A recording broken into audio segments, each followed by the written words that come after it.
Hello again, it's Noob, and this is really cool. I think this might be a YouTube first look at the brand new Ultion 1-star British standard lock.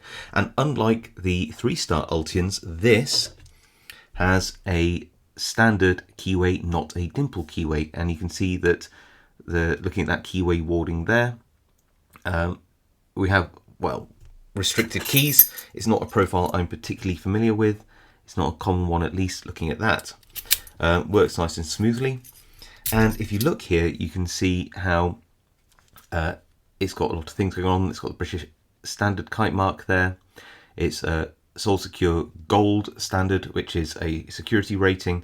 It meets TS 007 2014 standards as well. So all in all, it's has a lot of good things going for it in terms of how it's been manufactured and the quality control processes, etc, etc. Just looking at the box, and inside there is the fixing screw, so you fit it to your door. I don't know why I left it in there, probably just to annoy myself while I'm filming. What does it say? It says it offers resistance to many attack methods and enhanced resistance to all common attack methods, usually bumping, snapping, drilling. It's designed to be used in conjunction with 2-star security door hardware. So, you know, that's pretty normal stuff.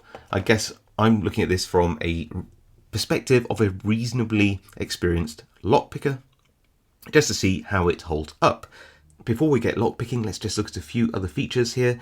In particular, this lovely red part of the lock, which I have to admit looks pretty cool. This is a molybdenum anti-snap bar.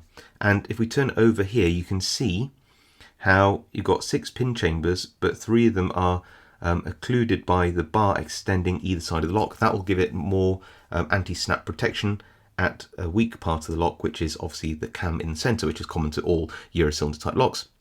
There's also some anti-snap features here, some breakaways in the body, and it looks like the plug as well, so that if somebody does try to snap the lock, it's more likely to break here than it is at the parts you really don't want it to break off at, which is in the center.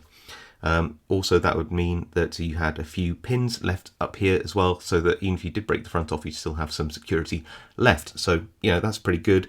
Anti-snap protection in a lock. You don't see this level normally in a 1-star lock, so I do like that. Yeah, I mean, so far it's looking pretty nice. One thing which is a bit confusing is looking at the guarantee here. It says if a burglar snaps Ultion and breaks in, you get £2,000 guarantee, which I think is really nice. It says to maintain performance and guarantees, never use oil or WD-40. Okay, that's fine. I think this is graphite lubricated, because it says use Lucien or Lutein XM graphite lubricant, and if you put oil in there, it would become a sticky, pasty mess, and that's really bad. And to only use genuine Ultion branded keys.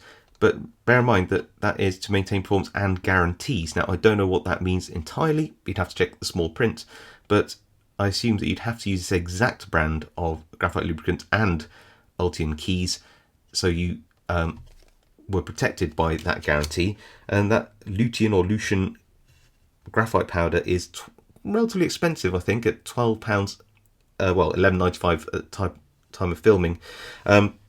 Again, shop around, might get it cheaper elsewhere, but I wonder if it is actually made by Ultion itself, since Lucien is an anagram of Ultion, Lution, if I got that correct. I don't know. I can't find out any details on that, but that is something to bear in mind if you were to buy this lock. Okay, enough introduction. I will pick this, but before I do, what I'll try to do is just knock out these 2 retaining pins, because you'll want to see me gut it afterwards, won't you? You want to see what's actually inside this, and to do that more easily, I'll need to just pop out these pins here, which are press fit and go into this molybdenum anti-snap bar, and I'll remove the circlips. It will not in any way affect the picking, because these parts are not related to, and I'll keep it assembled like this, they're not related to any of the security functions in the lock. It just means that I can take these all apart a lot more easily. Right, I'll come back and I'll show you what I mean. So as you can see, we have removed the retaining pins here and here. Let me just get that on camera so you can see all the way through. There you go. And those are those little pins. Again, they don't interact with the locking mechanism at all. Neither does this little circlip which holds the plug in. That's why when I remove this key, which as you can see works very smoothly, I've got to be very careful I don't pull the whole thing out and then wreck the lock. I rather like this lock and I don't want to damage it, so there we go. Right, so I'm just going to pop all that in a little tray there for us. Before I do pick it, this is the key. Apparently there are 115,000 key differs, which means you can have 115,000 different working keys. Again, check the website for the accuracy of that. But this is a pretty standard bitting. It's not too extreme, it's not too flat, it's somewhere in the middle. Anyway, and when I do pick this, let's just bear in mind that this is a sample size of 1. I have picked it prior to this video out of morbid curiosity about how this brand new lock would work.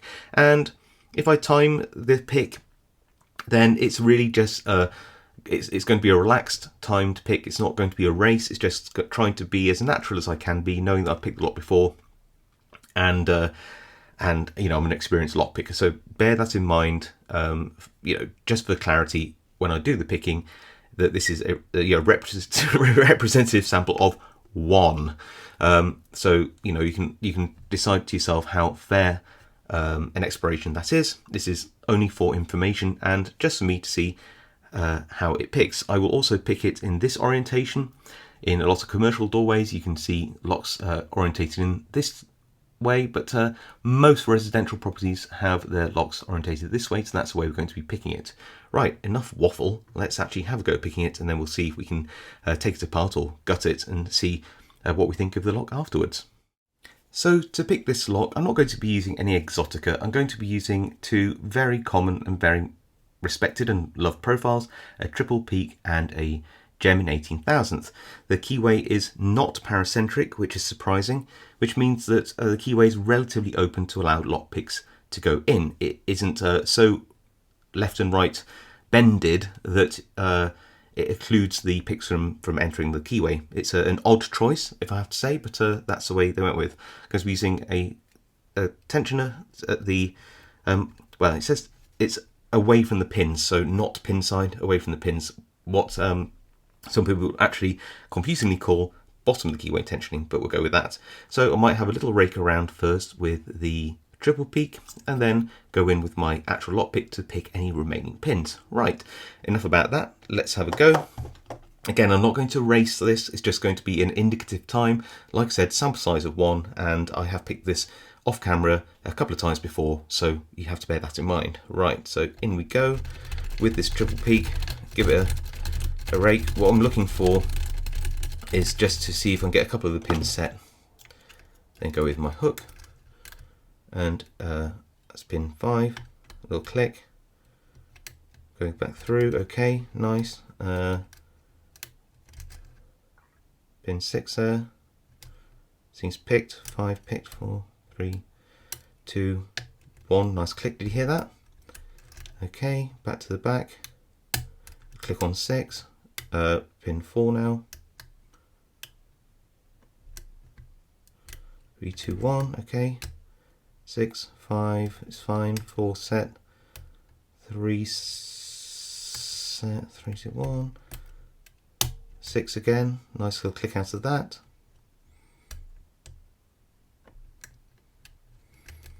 Back to the back again,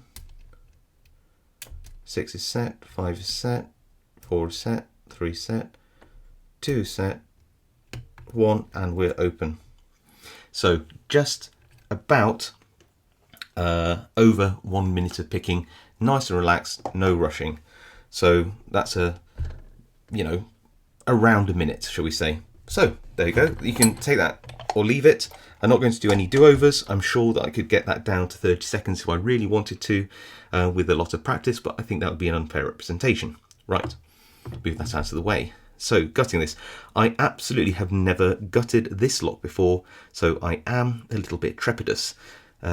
I do have some equipment to spare, so I'm just going to turn this over here. Get this tool in if I can. We can't. Okay, so what I'll do then, we can see it's clearly picked. I'm just going to rotate this back, and then I'm going to take it apart from the back using the key. So got to be careful here that I don't know whether this will expose the pin chambers from this side. So when I take this out, I've got to be very careful about that, if I can.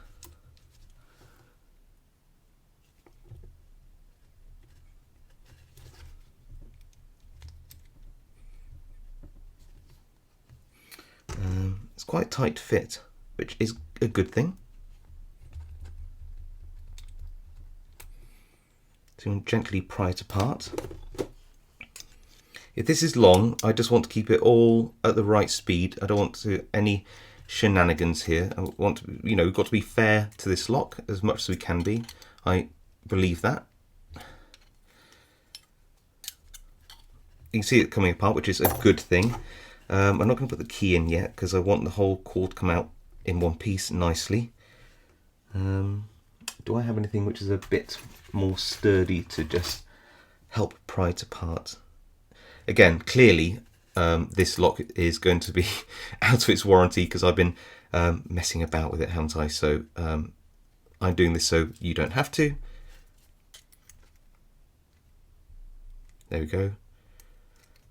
But I don't want to damage this lock because I collect locks and I really like locks. So this isn't a destructive video.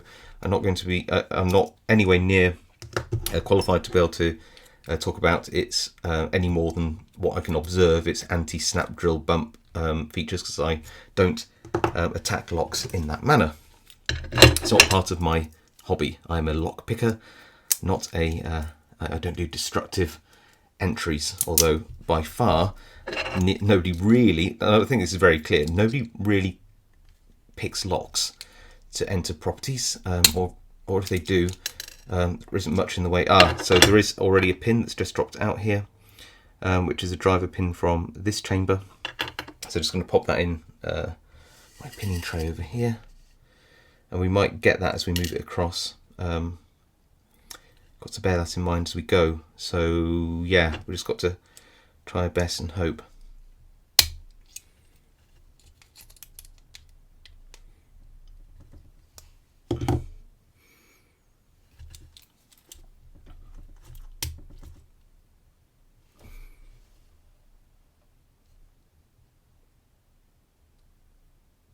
Looks like we've got another pin in there, which is the key pin.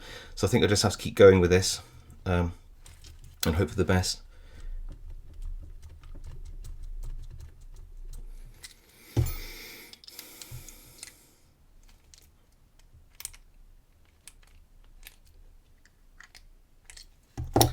Otherwise, I do have a backup option, which if the key will still work in it. There's a key pin, good.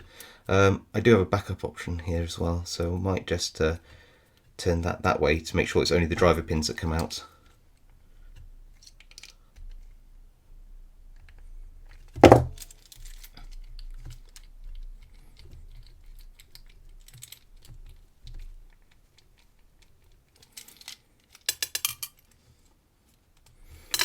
Oh, we've got some more pins that have just dropped out. Dear me. I've managed to pull the core out, which is something I did not want to do, but I'll do it that way now because I've made a bit of a hash of it, but it doesn't matter because we can basically piece together what's inside this from what we've got. Oh my goodness, look at that. That's a big lump. Okay, then springs. All right, so I basically did mess up that gutting completely, but we'll be able to see what's inside it anyway. So there's a few things already happening here, which is quite exciting. Which is some awesome anti-drill stuff. There we go. See these big blocks of steel here? Those are anti-drill plates either side of this core here and here. The problem with not knowing anything about a lock before you open it is it's all a bit of a surprise when you do, but we can have a look at that. We won't know exactly what the pin chambers were that these pins came out of, but it really just doesn't matter that much in terms of being able to review the security features of the lock. So what I will do is just try and put the pins in these chambers to the right place so that we can piece it back together better.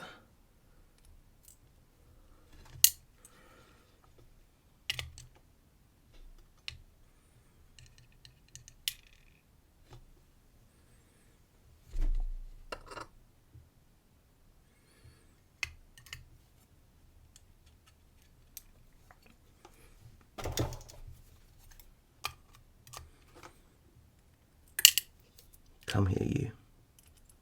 That's nice, and so that must mean that this key pin goes in that chamber there.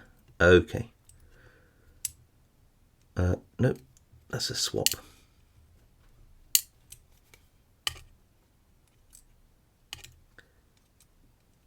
Oh, come back here. Perfect, right. Let's get these pins in some semblance of order. We can take apart the other side later and actually see the way that they are truly pinned up. But for now, let's just empty these pins out in the correct order.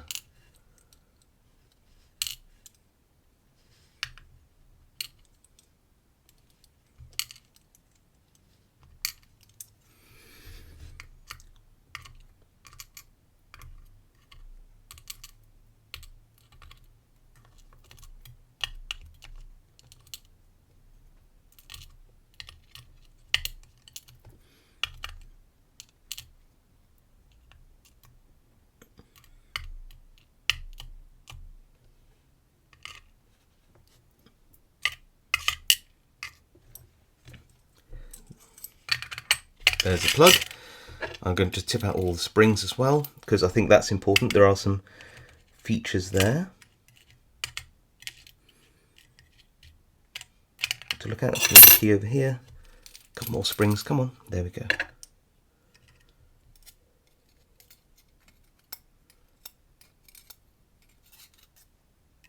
Perfect. Perfect. Perfect. Right.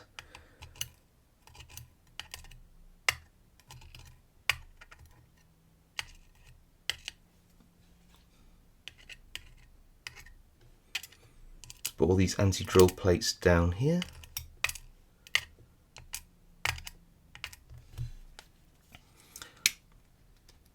See, now I've got everything out. If I can just pull the two sides apart, I really hope I can. It's a little bit stiff. If not, we'll leave it because it isn't super important that I show this coming out. I can probably put it back together without. I'll leave it there actually. Just going to take up too much space in the video. These aren't anti-drill, they're just spacers for the cam. Okay. Right, so a couple of things here. It looks like we've got an anti-drill bar here and here, which are press fit into the bottom of the lock to protect these two sides of the keyway. So that's some anti-drill features there, which is really good. We have 4 anti-drill plates which go in either side of the plug. So 1, 2, 3, 4, and they're really big for what you get. Really big. Just again, look at the size of this.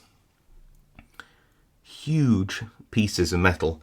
I imagine they do provide, without trying it out, quite a lot of protection. This grey, see on my fingers, is the graphite that is lubricating the lock, so it's nicely lubricated when you buy it. Let's have a look at the plug first. Looking at this, it looks like we have some little shelves on here, there, and normally I'd associate that with an anti-bump feature where some of the pins rest on these little ledges, which could be the case. I would have to just have a check to see if that is right. Let's choose one of these pins and just see if it goes all the way down. That goes all the way down. That goes all the way down. Let's try another one. Maybe this one. Oh, it's escaped. I got it back. Yeah, just really exploring this lock with you. It really is the first time I've tried it. So that's because it's got a pin already in the chamber. That goes all the way. Does that go all the way down? Okay, so this little brass one seems to sit a little higher up in the lock. Maybe that is designed to, yeah, in fact you can see it's got a little lip on this. So this is an anti-bump pin that means that this pin here sits on the groove in the plug. That means it doesn't get, if you bump the lock, it doesn't get bumped at the same time. So that's an anti-bump pin. I believe that there is also a steel spring in here, which means that the spring acts differently to the rest of the springs if you do a bump attack. So that's a really nice anti-bump feature as well. So you've got an anti-bump pin and core and springs. I believe, reading their website, and I could be wrong again, that the pin and spring positions alter, so you don't know where they are. Just look at the key pins and driver pins in general, and what do we have? Well, we've got all standard, so no security pins in the key pin position. That's not unusual. And in the driver pin position, we've got a couple of steel pins again, so more anti-drill protection. So we do have quite a lot of anti-drill in here. So we've got steel. So we've got 1, 2, 3, 4 steel pins. 1, 2, 3, 4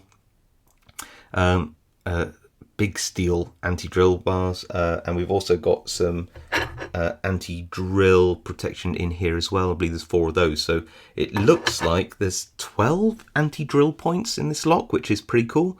So we've got really good anti-drill. You can see that the plug is semi-cut through, so that's a really good anti-snap, combined with the molybdenum bar, which you can see a little bit of it extending into here. So yeah, their claims of it being, you know, good anti-drill and anti-snap and anti-bump seem to hold up. Again, I don't do those attacks, I'm not an expert on them, but having seen other locks, this definitely is a cut above for a 1-star lock in terms of those protections, in my experience, just based on what I can see. In terms of the anti-pick though, again, a very relaxed pick, and that was still just over a minute. That surprised me. If I was to be blunt, I'd say that the picking of this lock is relatively rudimentary, and that's partly because the keyway is so non-paracentric. So that's part because you can see here that I can get this pick all the way up to the center from the base. There's no resistance. These wards don't curve in and out enough to stop me from doing that. So that was an 18,000th pick. This is a 25,000th, so I can still rake all the way up through the warding here. So this is the more standard size, so I'm being, again, very fair. But I would say that, you know, I am an experienced lock picker, but a minute seems for this lock relatively, I don't know, I was expecting a little bit more fight maybe. If I had to have a guess why, I think it's because these spool pins act more like a serrated pin. The distance between the fatter part of the pin and the middle is actually very small. It looks like a little tiny band in the middle. It's not an extended thing.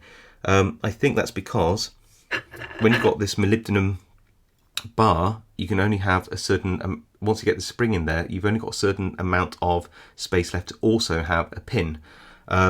So I think what you gain in anti-snap, you might lose in having pins that are long enough to be effective in all key bitting positions. My theory. I could be wrong, but I think that's it, and that is somewhat common in lots of this anti-snap bar. Now, you might say, is that a trade-off worth having?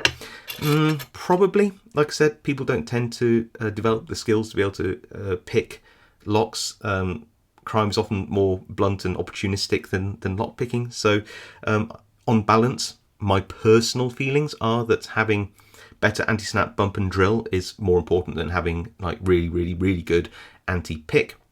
But your opinions may differ. I hope that I've been fair and presented this lock in a fair way. In terms of how these pins here would be effective or not effective, depending on the place they are, well, yeah, that can be the case. Depending on the key cut, depends on how much of that pin is exposed for the lock picker to manipulate. But yeah, overall, well, I don't want to give it a conclusion particularly because, of course, like I said before, I'm not a locksmith. I'm just a hobby picker. I just want to present this lock in a fair, unbiased way, and I really hope I've achieved that. So let me know what you think of this lock in the comments. I'll be really interested to know. Do you think that I think it's Brisant who make these? Do you think this new Ultion 1-star is good? Would you have one? What do you think to the anti-bump drill snap and pick features of it? Really interested to know. And you know, maybe even Ultion or Brisant are watching, and you know, and would read the comments and get some feedback too. But yeah, I think it's a very handsome lock, and I'm very happy to have it in my collection. I'm now going to try to piece it back together, and if I can do that in if I can do that without completely messing it up, I'll probably put that on my side channel. Okay, I'll see you all next time. For completeness, I decided to take apart the other side of the lock just to see how it was pinned. Here are the pins in order. So it was 2 steel pins, a spool pin, possibly buccal serrated pin, standard brass anti-bump pin, and 2 more spools, with the steel spring being on above pin chamber 4. So that's how I'm going to reassemble the other side too, because I just want to make sure that I put it back together the way that I got it. So there you go.